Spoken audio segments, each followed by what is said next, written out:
English Gurukul परिवार का हिस्सा बनने के लिए और हमारे साथ अपनी इंग्लिश को इम्प्रूव करने के लिए चैनल को अभी सब्सक्राइब कीजिए। हेलो दोस्तों, स्वागत है आपका इंग्लिश गुरुकुल यूट्यूब चैनल पे।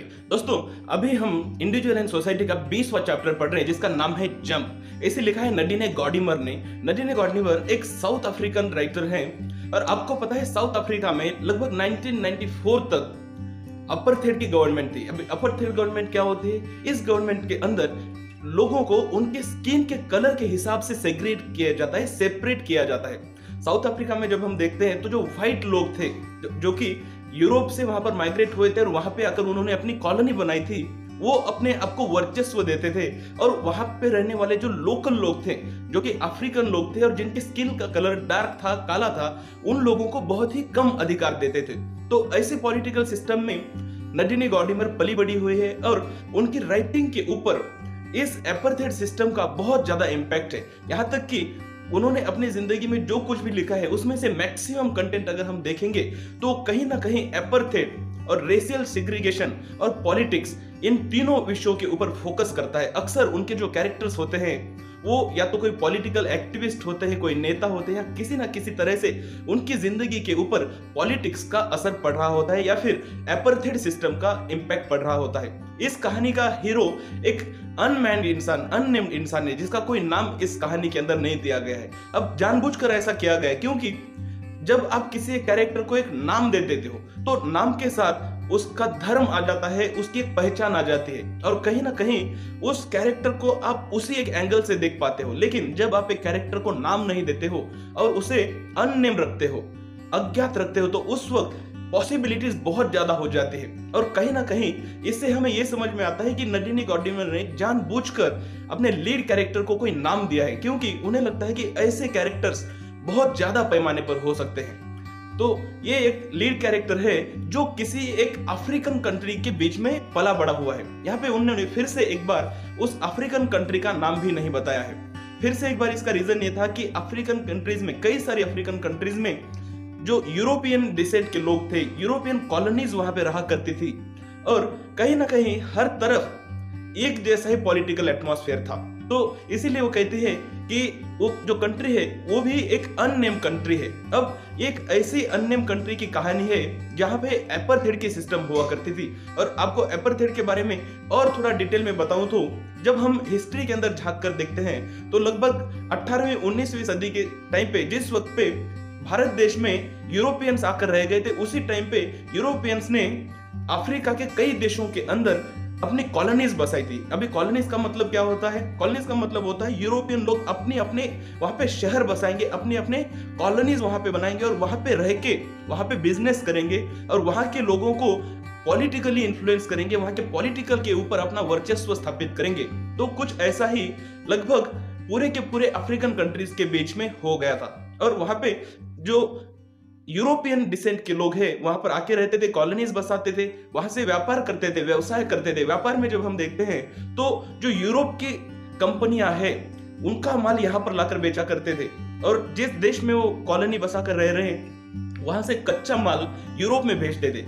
तो इसे होता क्या था, जो कंट्रीज है उनका इकोनॉमिकल डिप्रीवेशन होता था। जैसे भारत देश में भी हमने देखा, भारत देश में भी अंग्रेज यहाँ पे व्यापार करने के लिए आए थे, यहाँ पे उन्होंने बाद में अपनी कॉलोनीज बचाई और फिर यहाँ से जो कच्चा माल भेजा जाता था उसी माल से पक्का माल बनाकर उसकी प्रोडक्ट्स बनाकर भारत में बेचा जाता था। जिससे क्या हुआ, भारत के जो व्यवसाय है वो पूरी तरह से ठप हो गया और भारत का बहुत बड़े पैमाने पर इकोनॉमिक डिप्रीवेशन हो गया। भारत आर्थिक स्थिति से अगर देखिए तो बहुत ही कमजोर हो गया। तो ऐसा ही कई सारे अफ्रीकन कंट्रीज में हो गया और जिस तरह से भारत देश के अंदर भी हमने यहाँ पे नेशनलिस्ट मूवमेंट की कि चलो अभी यहाँ से हम अंग्रेजों को भगा देंगे, वैसे ही नेशनलिस्ट मूवमेंट कई सारे अफ्रीकन देशों के अंदर भी देखने को मिला और खासकर कई सारे अफ्रीकन देशों में जहाँ पे अपार्थाइड की सिस्टम थी तो उन्होंने ना सिर्फ कॉलोनाइजेशन के खिलाफ अपनी आवाजें उठाई, नेशनलिस्ट मूवमेंट की, बल्कि अपार्थाइड सिस्टम के खिलाफ भी अपनी आवाजें उठाई। तो कहीं ना कहीं वहां की जो नेशनलिस्ट मूवमेंट थी वो अपार्थाइड के खिलाफ और कॉलोनाइजेशन के खिलाफ, दोनों के खिलाफ थी। तो ऐसे एक देश में ये लड़का बड़ा बड़ा हुआ है और ये इसकी कहानी है। अब जब हम बेसिक जान चुके हैं तो कहानी के फ्लो के साथ चलते हैं। ये कहानी शुरू होती है एक होटल रूम के अंदर और हमें पता चलता है कि इस होटल रूम के अंदर ये जो नौजवान लड़का है उसे वहां पर जिस तरह से आजकल कोरोना में क्वारंटाइन कर दिया जाता है, ठीक उसी तरह से उसको वहां पर लाकर प्रोटेक्टिव कस्टडी में रखा गया है। अब प्रोटेक्टिव कस्टडी क्या होती है?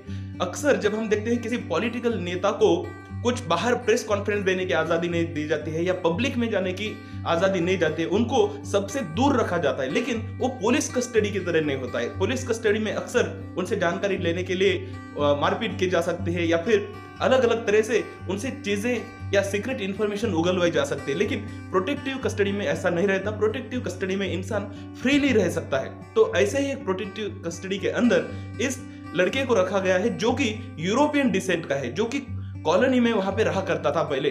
तो ये लड़का वहां पे रह रहा है और उसे एक होटल के अंदर रखा गया है। अब उस होटल के अंदर बहुत ही छोटी छोटी बारीक सारी चीजों को भी अच्छे से डिस्क्राइब करके बताया गया है कि उस होटल के कमरे में एक अच्छी सी टीवी रखी गई है और वो टीवी काफी अच्छे क्वालिटी के है।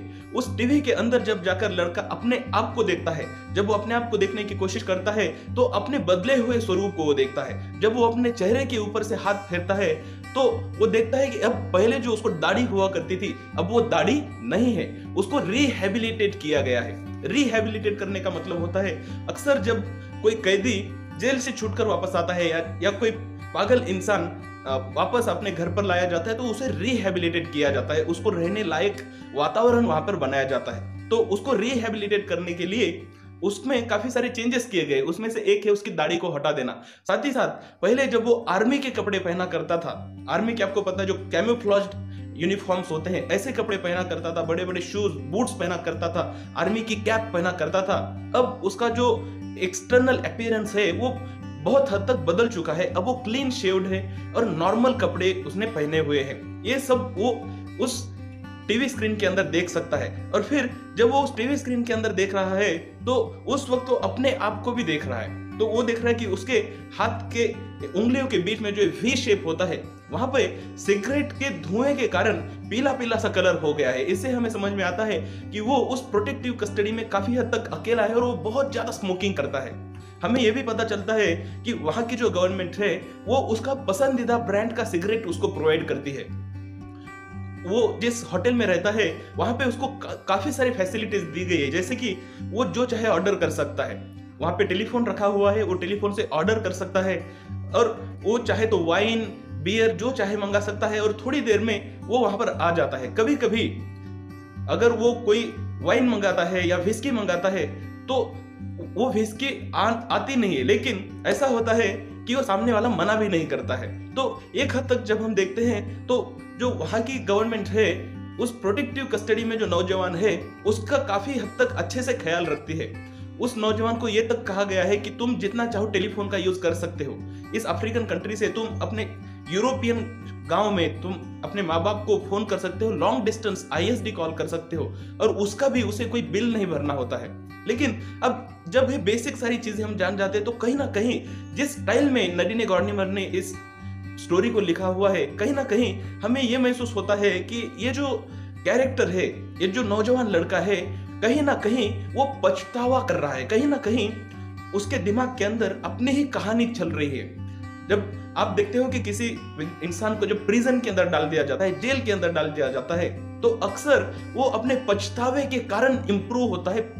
उसने जो कोई भी गुनाह किया था उसके बारे में वो अकेलेपन पे बार बार सोचता रहता है कि मैंने ऐसा ऐसा किया, इस वजह से आज मैं जेल के अंदर हूं। तो ऐसा ही कुछ इस लीड कैरेक्टर के साथ भी होता है और अपने अकेलेपन में वो अपनी पूरी जिंदगी के बारे में सोचता रहता है और इसी के थ्रू हमें पता चलता है कि उस लड़के की जिंदगी कैसी थी। हमें पता चलता है कि ये जो नौजवान है उसके माता पिता जो कि यूरोपियन है वो इस अननोन अफ्रीकन कंट्री के अंदर आए थे काम की तलाश में, अपॉर्चुनिटीज की तलाश में। उन्हें लगा था कि हमें यूरोप में तो उतनी ज्यादा अपॉर्चुनिटीज नहीं मिल रही, तो हम अफ्रीका में जाएंगे जहां पे हमारी कॉलोनीज है।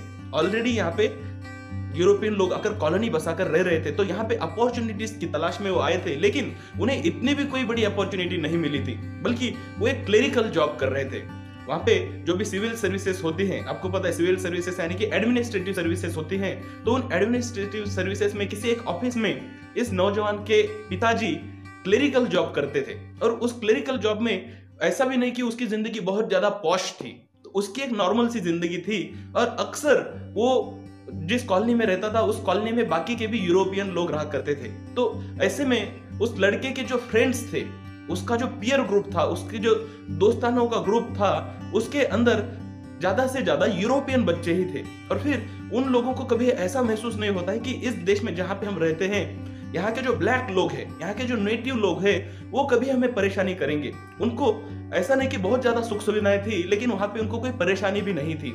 ऐसे में ये जो नौजवान था, इसके कुछ शौक थे। उसमें से एक शौक था पैराशूटिंग करने का। उसने एक पैराशूट क्लब ज्वाइन किया। होता है, आपको पता है पैराशूट ऐसी चीज होती है, जब आप ऊपर से छलांग लगाते हो तो वो पैराशूट आपको ऊपर पकड़ कर रख देता है। तो यहीं से कहीं ना कहीं इस चैप्टर का नाम आता है जंप। इस नौजवान को ये बहुत अच्छी हॉबी होती है कि वो पैराशूटिंग कर रहा होता है और उनका एक पैराशूट क्लब होता है, ये उसकी हॉबी होती है। साथ ही साथ उसे फोटोग्राफी की भी एक काफी अच्छी हॉबी होती है। ऐसे में ये लड़का अपनी पढ़ाई कर लेता है, बेसिक से पढ़ाई करता है, और उसके बाद एक आर्किटेक्ट के ऑफिस में उसे ड्राफ्टिंग करने का या कुछ इसी किस्म का एक अच्छा खासा वहां पे जॉब मिल जाता है। अब उसे लगता है कि उसके माता पिता से या उनके पिताजी का जो जॉब था उससे भी ये जॉब अच्छा है। अक्सर ऐसा एक्सपेक्ट किया जाता है कि जो लड़के होते हैं या नेक्स्ट जनरेशन होती है, उन्होंने अपने माता पिता की जनरेशन से भी अच्छा जॉब करना चाहिए, उनसे भी आगे बढ़ना चाहिए। तो कहीं ना कहीं लड़का उनसे भी आगे बढ़ जाता है, ऐसा उसे महसूस होता है।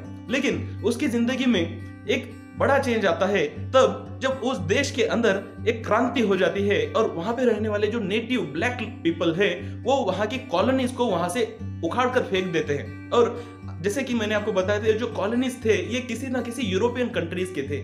तो ऐसे में जो यूरोपियन कंट्रीज है वो भी बहुत ही आसानी से पीछे हट जाती है और वो बोलते ठीक है तुम चला लो तुम्हारी सरकार। और जो वहां पर उनकी सरकार थी वो सरकार हट जाती है और रातों रात जो वहां के ब्लैक लोग हैं, वहां के जो नेटिव लोग हैं, उनकी सरकार वहां पर आ जाती है। और जैसे ही उनकी सरकार वहां पर आती है तो काफी सारे चेंजेस वहां पे आने शुरू हो जाते हैं। उन चेंजेस में से एक चेंज होता है वहां पे रहने वाले जो नेटिव लोग हैं उनको शक के दायरे में लाना, वहां के लोगों की जिंदगी में, या फिर वहां पे जो रहने वाले यूरोपियन लोग हैं उनको वहां से निकालकर बाहर भेजने की कोशिश करना। लेकिन उनके जो माता पिता वहां पे रह रहे होते हैं उनको भी कुछ चेंज वहां पे या बहुत भयानक सा चेंज नहीं लगता है। उन्हें लगता है कि जिंदगी नॉर्मल ही है। हफ्ते में 2 बार उनके घर के बाहर कचरा उठाने वाला आ जाता है। उन्हें जब वो फिश मार्केट में जाते हैं तो वहां पे मछलियां मिल जाती है। तो उन्हें लगता है कि अभी भी यहाँ पे जिंदगी नॉर्मल है, तो हम इसी अफ्रीकन कंट्री में अभी भी रह सकते हैं। हालांकि वो यूरोपियन होते हैं, तो उन्हें ऐसे लगता है कि हमारे यहाँ पे कुछ दोस्त थे और जब समय आएगा तो ये दोस्त हमें बता देंगे कि अभी हमें ये अफ्रीकन कंट्री छोड़ के अपनी होम कंट्री में, अपने पितृ देश में चला जाना चाहिए। तो वो उस समय का इंतजार कर रहे होते हैं और वो जब उसी देश में रह रहे होते हैं तो अचानक से इस नौजवान की जिंदगी में एक बड़ा सा चेंज आ जाता है। वो चेंज होता है कि इस नौजवान को फोटोग्राफी का शौक होता है और कई दफा वो अपनी पार्ट टाइम इनकम अपनी फोटोग्राफी में से निकाल रहा होता है। एक दिन जब वो फोटोग्राफी कर रहा होता है तो एक उड़ते हुए पंछी की फोटो निकालते वक्त तो देखता है कि वो पंछी एक बिल्डिंग के ऊपर, एक टावर के ऊपर आकर बैठ रहा है। तो वो उड़ते हुए उस पंछी की फोटो ले लेता है और वो फोटो लेते हुए उसे कुछ पुलिस आकर पकड़ ले जाते हैं और उसे ले जाकर पुलिस कस्टडी में डाल देते हैं, जहां पे उसे 5-6 हफ्ते के लिए रखा जाता है। और उसके माँ बाप को ये इत्तिला कर दिया जाता है, इन्फॉर्म कर दिया जाता है कि आपका जो लड़का है वो यूरोपियन जो लोग हैं यहाँ पे जो वसाहत करके रहते थे उन लोगों का एक स्पाई है, एक गुप्त है, एक सीक्रेट एजेंट है, क्योंकि ये एक सीक्रेट मिलिट्री फैसिलिटी की फोटो निकाल रहा था और ये फोटो इस देश की नेशनल सिक्योरिटी के हित में नहीं है। और फिर उस लड़के को भी पता होता है कि ये कंफ्यूजन है, क्योंकि वो फोटो जो निकाल रहा था वो एक पंछी की निकाल रहा था, ना कि उस सीक्रेट फैसिलिटी की। लेकिन अब उस देश में जो रहने वाले लोग होते हैं वो हर एक गोरे इंसान को या यूरोपियन इंसान को शक की नजर से देख रहे थे। ऐसे में लड़के को 5-6 हफ्ते तक पुलिस कस्टडी में रहना पड़ता है। उस पुलिस कस्टडी में जहां पे आम ब्लैक लोगों को, पहले की जो गवर्नमेंट थी वो आम ब्लैक लोगों को जहां पे रखा करती थी, जिस हालातों में रखा करती थी, उसी हालात में उस लड़के को रहना पड़ता है।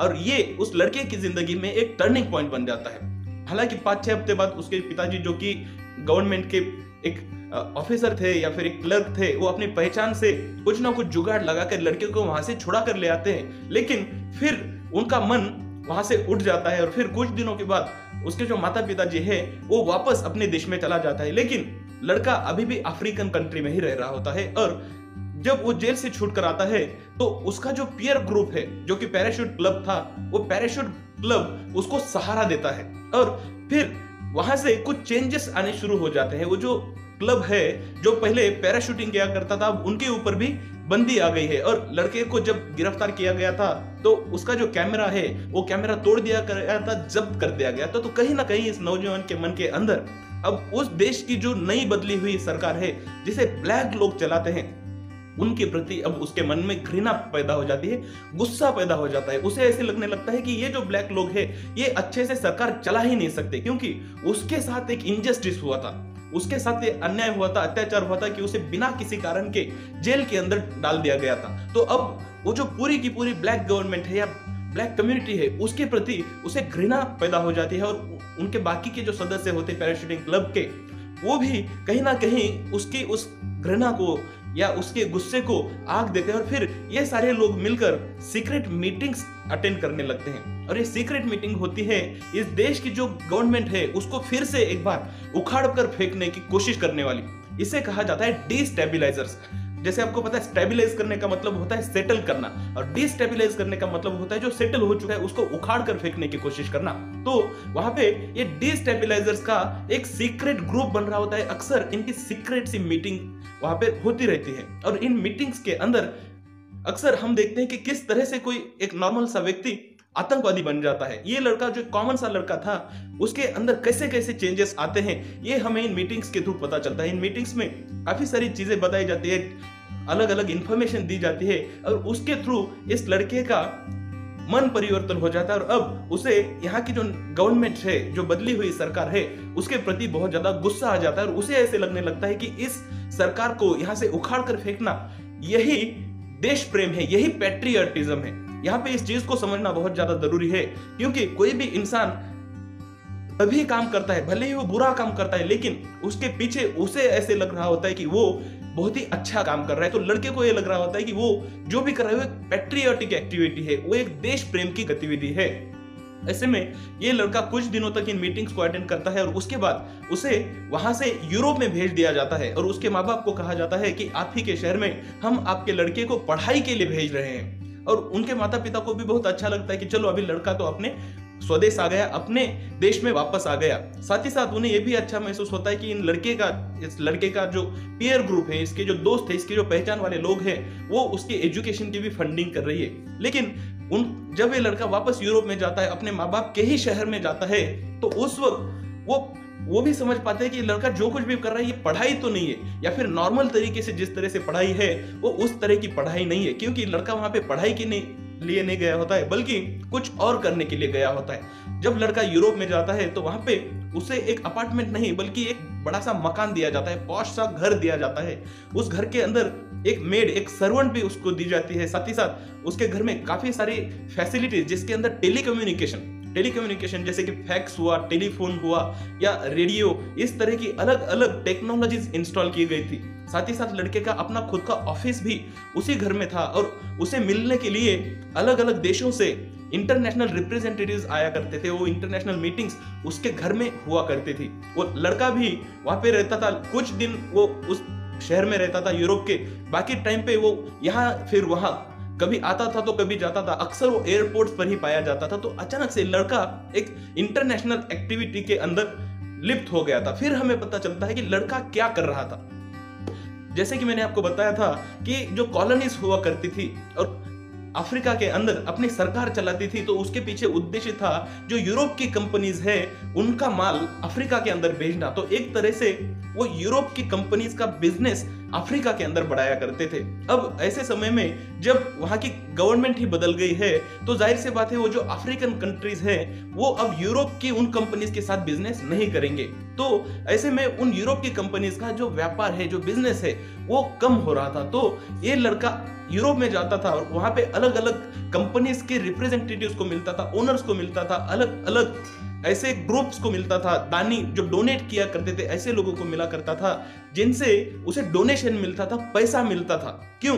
क्योंकि जो यूरोपियन कंपनीज है वो चाहती थी कि अफ्रीका के अंदर जो माइंस है, जहां से कोयला निकलता है, जहां से पेट्रोल निकलते हैं, क्रूड ऑयल निकलता है, ये माइंस या ये जो माल है, ये जो पदार्थ है, ये उनको मिले, यहाँ पे बिजनेस करने की उनको अपॉर्चुनिटी मिले, क्योंकि इसके थ्रू उनके पास पैसा आने वाला था। तो अब वो ये जो लड़का है इसका काम था अलग अलग सोर्सेज से पैसा खड़ा करना। साथ ही साथ इस लड़के को अलग अलग ट्रेनिंग्स के लिए भी भेजा जाता था। उसमें से एक ट्रेनिंग उस देश में हुई जो देश उसके अफ्रीकन कंट्री के पास में लग के था। जैसे भारत का पड़ोसी देश है बांग्लादेश, वैसे ही वो जिस देश में रहा करता था उसका एक पड़ोसी देश था जहां पर अब भी यूरोपियन लोगों की कॉलोनी हुआ करती थी। तो ये जो यूरोपियन लोगों की कॉलोनी है, जो पड़ोसी देश है, उस देश की सरकार उन यूरोपियन देश को मदद करती थी इस देश के अंदर, पहले देश के अंदर की सरकार को उखाड़ कर फेंकने के लिए, डिस्टेबलाइज करने के लिए।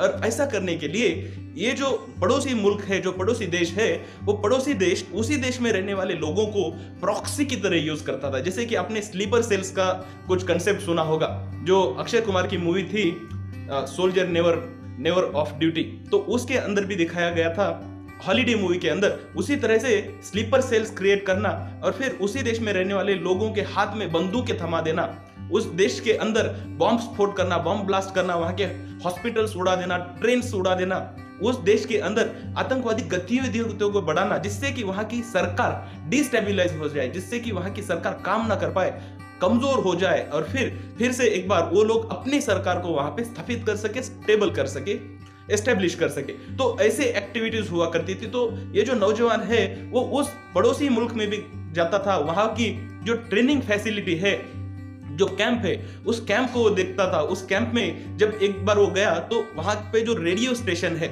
जिस रेडियो स्टेशन से यूरोप के देशों को सीक्रेट इंफॉर्मेशन भेजी जाती थी, वो रेडियो स्टेशन उसने देखा। वहां पे जो और भी बाकी के ट्रेनिज आते थे, उन ट्रेनिज को एकदम वीआईपी ट्रीटमेंट दी जाती थी। तो उनको खाने पीने के लिए अच्छी चीजें दी जाती थी, उनको अच्छी ट्रेनिंग दी जाती थी, हाईटेक हथियार, वेपन्स उनको दिए जाते थे। और फिर उन लोगों को ये जो उनका अफ्रीकन देश है उसके अंदर लड़ने के लिए भेजा जाता था, जहां पे वो इन प्रॉक्सीज के थ्रू वॉर करते थे। और फिर वहां पे मैप्स के ऊपर, जैसे हम युद्ध के अंदर देखते हैं, जैसे बाहुबली मूवी के अंदर दिखाया, एक मैप होता है और मैप के अंदर झंडा आगे सरकाते हैं कि यहां तक अभी हमारा साम्राज्य हो गया, यहां तक हम जीत गए हैं, ये किला हम जीत गए, ये रोड हमने जीत ली। वैसे वैसे झंडे आगे फहराकर मीटिंग्स हुआ करती थी। और उस मीटिंग्स के अंदर ये नहीं बताया जाता था कि हमारे कितने लोग मारे गए, उस मीटिंग्स के अंदर ये नहीं बताया जाता था कि हम ये जो कर रहे हैं ये गलत कर रहे हैं, या फिर कई सारी चीजें वहां पर नहीं बताई जाती थी। बल्कि इन लोगों को जो ट्रेनिज है उनको ट्रेन किया जाता था और फिर उस देश के अंदर नफरत फैलाने के लिए, युद्ध करने के लिए भेजा जाता था। जब इन लोगों को वहां भेजा जाता था तो अक्सर जब वो लोग वापस आते थे तो वापस आते हुए अपने प्लेन भर भर कर वहां से लड़कियों को उठाकर लाते थे और उन लड़कियों के साथ बहुत बुरा वहां पर बिहेव किया जाता था। ये जो सैनिक वहां पे ट्रेनिंग में आए हैं, वो सैनिक उन लड़कियों का रेप किया करते थे। अब ये जो चीज है, ये चीज देखने के बाद ये जो यूरोपियन नौजवान है उसकी जिंदगी चेंज हो जाती है। उसे बहुत बुरा महसूस होता है कि छोटी छोटी लड़कियों को ये यूरोपियन लोग उठाकर लाते हैं और उनके साथ बुरा व्यवहार करते हैं, बदसलूकी करते हैं। और फिर एक दिन जब वो वहां पे ट्रेनिंग के लिए गया होता है तो वहां से वो वॉर करने के लिए जाता है और फिर जानबूझकर अपनी विद्रोही वाले ड्रेस में, अपने सेना के ड्रेस में वो जानबूझकर वहां पे खड़ा हो जाता है। उसे लगता है कि जो सामने वाले लोग हैं वो उसे गोली मार देंगे और मार डालेंगे। यहां तक कि वो सोच रहा होता है कि ये मुझे मार डाले, लेकिन वो उसे मारते नहीं है बल्कि उसे पकड़ कर ले जाते हैं। और फिर जब उसे पकड़ कर ले जाते हैं तो उसके बाद उससे काफी सारी डीप ब्रीफिंग कराई जाती है। उसके पास जो भी सीक्रेट इंफॉर्मेशन है वो सीक्रेट इंफॉर्मेशन उससे दी जाती है। और कहीं ना कहीं ये जो लड़का है अब ये अपने यूरोपियन कंट्रीज के लिए, या जिस कॉज के लिए, जिस कारण के लिए वो लड़ रहा था, जिसके लिए वो आर्मी में घुस गया था, उस विरोधी दल में घुस गया था, फिर से एक बार उसने अपनी ईमानदारी बदल दी है और वो अब उनके लिए बेईमान हो गया है। और फिर ऐसे में वो पूरी जानकारी अफ्रीकन कंट्रीज के लोगों को देता है और अलग अलग देशों से रिपोर्टर्स आते हैं और वो उनको इंटरव्यूज में बताता है कि कैसे कैसे ये सारी एक्टिविटीज इस अफ्रीकन कंट्रीज के अगेंस्ट की जाती है, क्योंकि वो कई समय तक वो जो विरोधी सेना है उसके अंदर काम करता है, तो उसके पास काफी सारी जानकारी होती है। और ऐसे में इस जानकारी को निकालने के लिए जो अफ्रीकन कंट्री है वहां के लोग उसे वादा करते हैं कि जब तुम हमें पूरी जानकारी दे दोगे तो 6 महीने तक हम तुम्हें प्रोटेक्टिव कस्टडी में रखेंगे और उसके बाद हम तुम्हें घर देंगे, वो घर के बाहर गार्डन होगा, हम तुम्हें कार देंगे और हम तुम्हें सिक्योरिटी भी देंगे। यहाँ वो कहते हैं कि हम तुम्हें इस देश के अंदर फिर से एक बार सेटल कर देंगे। और इस वचन के चलते लड़का पूरी की पूरी जानकारी उन्हें दे देता है। अब लगभग 6 महीने हो गए हैं और वो प्रेजेंट सिचुएशन में आता है तो वो देखता है कि लगभग उसको जितना भी पता था वो सब कुछ जानकारी वहां की गवर्नमेंट को दे चुका है। कई सारे लोग आकर उसका इंटरव्यू ले चुके हैं और अब ज्यादातर कोई उसको पूछने नहीं आता है कि और तुम जानकारी दो, या फिर उसे कोई ये तक पूछने नहीं आता है कि आगे क्या करना है। ऐसे में लड़का ये भी नहीं पूछ पाता कि अब उसे जो घर मिलने वाला था, जो उसे सेटल किया जाने वाला था, उसका क्या होगा, क्योंकि कोई उसे मिलने ही नहीं आ रहा है। ऐसे में कहीं ना कहीं उसे थोड़ा सा पछतावा भी हो रहा है, लेकिन वो इस कहानी का हीरो है ऐसा उसे महसूस होता है। अब इस कहानी का अंत तब होता है जब हमें पता चलता है कि वो लड़का जिस रूम में रह रहा है वहां पे वो अकेला नहीं है, उसके साथ में एक लड़की भी है।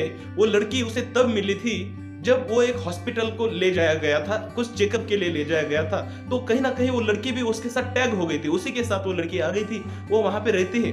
अब वो जो लड़का है वो उस लड़की के साथ फिजिकल रिलेशनशिप बनाता है, फिजिकल कांटेक्ट बनाता है, लेकिन उस लड़की के साथ उसको प्यार नहीं हो पाता, उसके साथ उसे कोई लगाव नहीं हो पाता।